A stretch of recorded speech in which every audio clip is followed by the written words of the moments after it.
Assalamualaikum warahmatullahi wabarakatuh.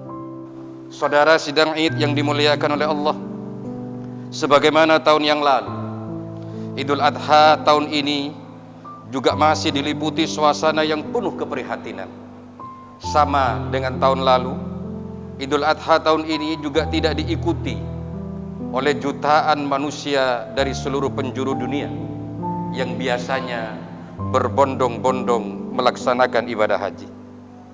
Ibadah haji tahun ini hanya diikuti oleh penduduk lokal Tanah Suci Mekah Al-Mukarramah. Itu pun dalam jumlah yang dibatasi. Semua ini akibat wabah COVID-19 yang hingga kini belum juga pergi. Bukan hanya nyawa yang melayang, ekonomi terguncang, pendidikan juga terguncang, interaksi sosial terampas. Semua kalang kabut oleh makhluk Allah yang tidak tampak oleh mata telanjang tersebut. Semua dibuat tidak berdaya oleh makhluk Allah yang ukurannya sangat amat kecil, hanya 150 nanometer. 1 nanometer adalah 1/1000 mikrometer atau sejuta milimeter. Subhanallah, Masya Allah, la haula wa la quwwata illa billah. Saudara sidang Id yang dimuliakan oleh Allah, makhluk yang tak kasat mata yang bernama COVID-19 ini telah menyadarkan betapa kita ini amat lemah tanpa kekuatan dari Allah. Tidak ada yang bisa kita sombongkan, meski hanya di hadapan makhluk rapuh dengan ukuran super mini yang kena sabun saja bisa mati, apalagi di hadapan Allah. Saat ini kita menjadi saksi sejarah, saudara.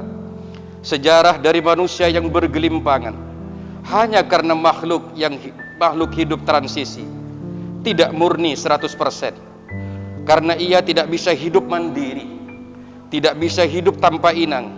Tapi kelebihannya, saudara, bisa berkembang biak dengan amat cepat dan menyerang imun manusia jika sudah masuk ke dalam tubuh.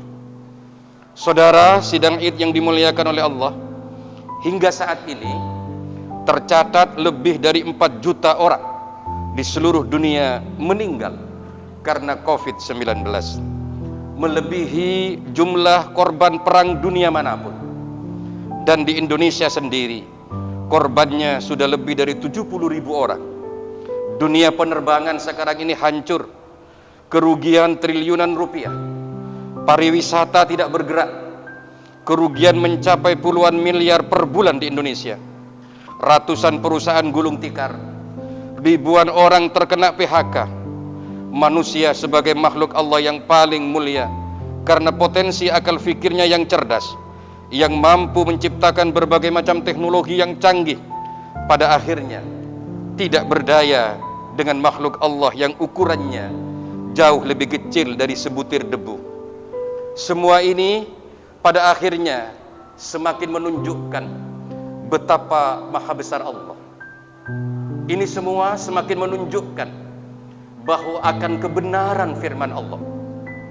Innallaha la yastahyi ay yadhriba mathalan ma ba'udatan fama fawqaha fa ammal ladina amanu faya'lamuna annahu al-haqqu min rabbihim wa ammal ladina kafaru fayaquluna madha arada Allahu bihadha mathalan yudhillu bihi katsiran wa yahdi bihi katsiran wa ma yudhillu bihi illa al-fasiqin. Di dalam ayat ini diterangkan, saudara-saudara sekalian, bahwa Allah tidak pernah malu memberikan perumpamaan di dalam Al-Quran dengan makhluknya yang sangat kecil seperti nyamuk, bahkan di bawahnya nyamuk. Sampai Nabi Muhammad ini dibuli oleh orang kafir, Tuhanmu itu kok hanya membicarakan hal-hal yang remeh-temeh. Ternyata apa? Kebenaran firman Allah terbukti sekarang. Ternyata manusia sehebat apapun tidak berdaya dengan makhluk Allah yang sangat kecil, yang tidak kelihatan oleh mata. Saudara sidang Id yang dimuliakan oleh Allah, wabah corona ini yang luar biasa ini adalah peringatan dan tamparan keras dari Allah untuk kita. Pasti ada yang salah dari diri kita, sehingga Allah memberi teguran kita sedemikian dahsyat yang hingga lebih setahun lebih juga belum berakhir. Mungkin itu teguran atas kepongahan kita, teguran kepada kesombongan kita. Tapi kita tak juga bermuhasabah, tak juga menyadari kesalahan, malah sekarang justru saling menyalahkan, sibuk saling tuding, saling hujat, saling hasut. Puluhan ribu korban telah berjatuhan di sini. Ada saudara kita, ada ulama-ulama kita, ada kiai kita, ada guru-guru kita, teman sejawat kita, ada juga tetangga kita. Mereka meninggalkan banyak santri, mereka meninggalkan banyak murid, meninggalkan istri, meninggalkan suami, meninggalkan banyak anak yatim piatu. Saudara, tanah air kita sekarang ini sedang berduka karena korban terbanyak di dunia saat ini adalah Indonesia. Kota kita sekarang ini sedang meratap, saudara, karena Jawa Timur berada di ranking teratas jumlah korban meninggal di seluruh Indonesia. Tapi lihatlah, saudara, bukannya bersimpati dan memberi pertolongan, kita justru sibuk berdebat, sibuk saling tuding, saling curiga. Apakah nurani kemanusiaan kita ini sudah sedemikian rapuhnya sehingga kematian puluhan ribu orang itu tidak menterenyuhkan hati kita? Allahu Akbar, Allahu Akbar, la ilaha illallah, wallahu akbar, Allahu Akbar walillahil hamd. Saudara sidang Id yang dimuliakan oleh Allah, memang benar bahwa ajal telah ditetapkan oleh Allah. Memang benar bahwa ajal telah termaktub dalam Lauhul Mahfuz. Jika ajal datang, maka tak satu pun dari kita yang akan mampu menghindarinya. Walikulli ummatin ajal, fa idza jaa ajaluhum la yastakhiruna sa'atan wa la yastaqdimun. Namun tak satu pun dari kita yang tahu, saudara, kapan ajal datang menjemput. Tak satu pun dari kita yang tahu di mana kita akan mati. Tak satu pun dari kita yang tahu sedang apa saat ajal datang dan karena apa atau dengan perantara apa ajal tiba. Apakah karena sakit, karena kecelakaan, bahkan datang tiba-tiba saat kita sedang berolahraga atau sedang tidur. Maka karena ketidaktahuan ini, Allah mewajibkan kita untuk berikhtiar menjaga kehidupan yang telah diberikan oleh Allah kepada kita sebagai bentuk rasa syukur kita kepada Allah. Berlomba-lomba menanam amal kebaikan, fastabiqul khairat, berlomba-lomba mewarnai kehidupan dengan ketakwaan, bukan diperintah untuk berlomba-lomba untuk menjemput maut. Saat berperang, baginda Nabi Muhammad SAW senantiasa memakai baju besi, bukan karena Nabi takut mati, bukan karena Nabi tidak takut kepada Allah, tapi justru itu adalah bentuk ketundukan Nabi kepada Allah. Karena Allah melarang keras seseorang membahayakan dirinya sendiri. Allah melarang keras seseorang menjerumuskan dirinya sendiri dalam kebinasaan. Allah berfirman di dalam Al-Quran, وَلَا تُلْقُوا بِأَيْدِيكُمْ إِلَى التَّهْلُكَةِ وَأَحْسِنُوا إِنَّ اللَّهَ يُحِبُّ الْمُحْسِنِينَ. Janganlah kamu menjatuhkan dirimu sendiri ke dalam kebinasaan, dan berbuat baiklah, karena sesungguhnya Allah menyukai orang-orang yang baik. Saudara sidang Id yang dimuliakan oleh Allah, dalam situasi pandemi ini, mari kita syukuri anugerah hidup ini dengan menjaga protokol kesehatan demi menjaga keselamatan jiwa sendiri, keselamatan jiwa keluarga kita, keselamatan jiwa orang lain. Barang siapa yang menjaga keselamatan hidup orang lain, meski satu saja, maka ia seperti menyelamatkan seluruh kehidupan di bumi ini. Allah berfirman di dalam Al-Quran, "Man qatala nafsan bighairi nafsin aw fasadin fil ardi faka'annama qatalan nasa jami'a wa man ahyaha faka'annama ahyan nasa jami'a." Yang artinya, barang siapa yang membunuh seseorang manusia bukan karena orang itu membunuh orang lain, atau bukan karena membuat kerusakan di muka bumi ini, maka seakan-akan dia telah membunuh manusia seluruhnya.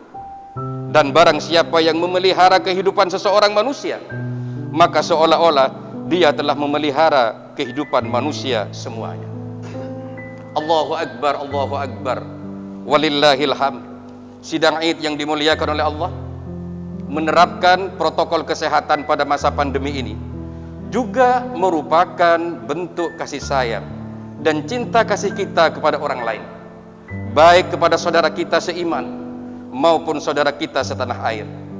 Rasulullah Muhammad sallallahu alaihi wasallam bersabda, "La yu'minu ahadukum hatta yuhibba li akhihi ma yuhibbu li nafsihi."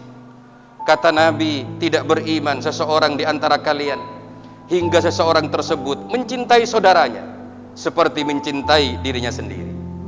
Maka mereka yang mengabaikan protokol kesehatan di era pandemik ini, sesungguhnya dia bukan hanya mengabaikan keselamatan diri sendiri dan orang lain, tapi juga imannya dipertanyakan.